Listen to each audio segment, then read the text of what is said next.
तो दोस्तों एक बहुत ही बड़ी खबर निकल कर आ रही है जो भारत के लिए उपयोगी तो बहुत है, लेकिन इसी के साथ साथ थोड़ा सा आश्चर्य में भी डाल देती है हम भारतीयों को। कारण ये है दोस्तों कि अगर पिछले 1-2 सप्ताह की ही बात की जाए तो एंटी ड्रोन सिस्टम से संबंधित 2 बड़ी खबरें हम लोगों ने कवर की, और वो दोनों ही खबरें ऐसी थी कि भारत के पास काफी ज्यादा अच्छी गुणवत्ता वाले एंटी ड्रोन सिस्टम आ चुके हैं। एक तो हम लोगों ने अर्मेनिया को भी एक्सपोर्ट किया है, जो कि जेन टेक्नोलॉजी द्वारा तैयार किया गया है। ये हार्ड किल और सॉफ्ट किल दोनों तरह की कैपेबिलिटीज को अपने अंदर एक साथ रखता है और बड़ी आसानी से पिन पॉइंट एक्यूरेसी से ये दुश्मनों के ड्रोन्स को मारकर गिरा सकता है। और बताया ये जा रहा है कि भारतीय सेनाएं इसका बड़े स्केल पर इस्तेमाल भी करेगी, और जब इसे डेमोन्स्ट्रेट करके प्रॉपर इसके रिजल्ट शो किए गए अर्मेनिया के सामने, तभी जाकर उन्होंने एक बड़े ऑर्डर को प्लेस किया। तो अल्टीमेटली एक ड्रोन सिस्टम तो हमारे भी इस प्राइवेट कंपनी द्वारा तैयार किया गया है। एक इंद्रजाल करके एंटी ड्रोन सिस्टम आता है, वो भी काफी इफेक्टिव बताया जाता है। इसके अतिरिक्त कुछ ही दिन पहले खबर निकल कर आई थी DRDO द्वारा तैयार किए जाने वाले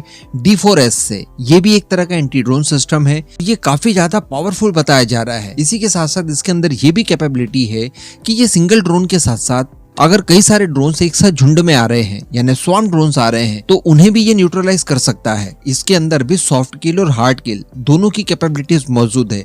और मैंने आपको ये भी बताया था उस वीडियो में कि DRDO बहुत ही जल्द इसके अपग्रेडेड वेरिएंट भी तैयार कर रहा है, जहां पर हम लोग इसकी रेंज 2 से 3 गुनी बढ़ा रहे हैं। जहां पर अभी ये 3-3.25 किलोमीटर के दायरे में बड़ी आसानी से दुश्मनों के ड्रोन्स को टारगेट कर सकता है, तो आने वाले समय में ये रेंज 10 किलोमीटर के अप्रॉक्स जा सकती है, जो कि बहुत अच्छी होगी ड्रोन्स के मामले में। इसके बावजूद एक खबर निकल कर आती है और बताया ये जाता है कि BSF के लिए हमारा गृह मंत्रालय इजराइल के साथ एंटी ड्रोन सिस्टम को लेकर बातचीत कर रहा है। और इजराइल की कुछ 2 कंपनियां हैं जो कि एंटी ड्रोन सिस्टम तैयार करती है, उनसे ड्रोन की खरीद को लेकर इस समय बातचीत चल रही है। कंपनीज के नाम डिस्क्लोज नहीं किए गए हैं, लेकिन काफी ज्यादा आगे बढ़ चुके हैं।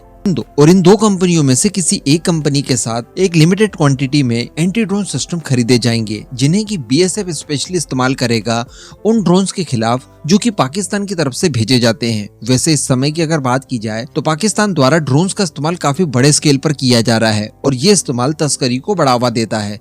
नशीली दवाइयां हो, ड्रग्स वगैरह हो, या फिर गोला बारूद और हथियार हो, इन सब की स्मगलिंग के लिए इस तरह के ड्रोन इस्तेमाल किए जा रहे हैं, जो कि BSF के लिए सीमावर्ती इलाकों में काफी ज्यादा बड़े सिरदर्द बन चुके हैं। हालांकि BSF के पास अभी कई सारे इंतजाम मौजूद हैं, और इन्हीं साधनों के चलते कई सारे ड्रोन्स को BSF मारकर गिरा भी देता है। लेकिन एडवांस प्रोटेक्शन के लिए इन एंटी ड्रोन सिस्टम की खरीद को लेकर इस समय तैयारी की जा रही है। हालांकि रिपोर्ट में बताया गया है कि भारतीय जो स्वदेशी एंटी ड्रोन सिस्टम है, उन्हें भी बड़ी मात्रा में खरीदने की तैयारी चल रही है। लेकिन अगर स्पेशली बात की जाए इजरायली एंटी ड्रोन सिस्टम को लेकर, तो इसके पीछे कुछ कारण बताए जा रहे हैं। बताया जा रहा है कि पाकिस्तान की लगती हुई वो सीमा जो कि काफी ज्यादा अस्थिर होती है, जहाँ पर स्मगलिंग के केसेस काफी ज्यादा होते हैं, वहाँ पर भारत के द्वारा क्विक रिस्पांस टीम का गठन किया गया है, और एक स्पेशल तरह की स्मार्ट फेंसिंग भी लगाई गई है। और इसी तरह की स्मार्ट फेंसिंग बांग्लादेश के बॉर्डर पर भी लगाई गई है कुछ एरियाज में। तो इनसे मैच कराने के लिए और इनसे हमारा एंटी ड्रोन सिस्टम आसानी से सामंजस्य बना पाए, इस वजह से बताया जा रहा है कि इजराइल के एंटी ड्रोन सिस्टम खरीदे जा रहे हैं।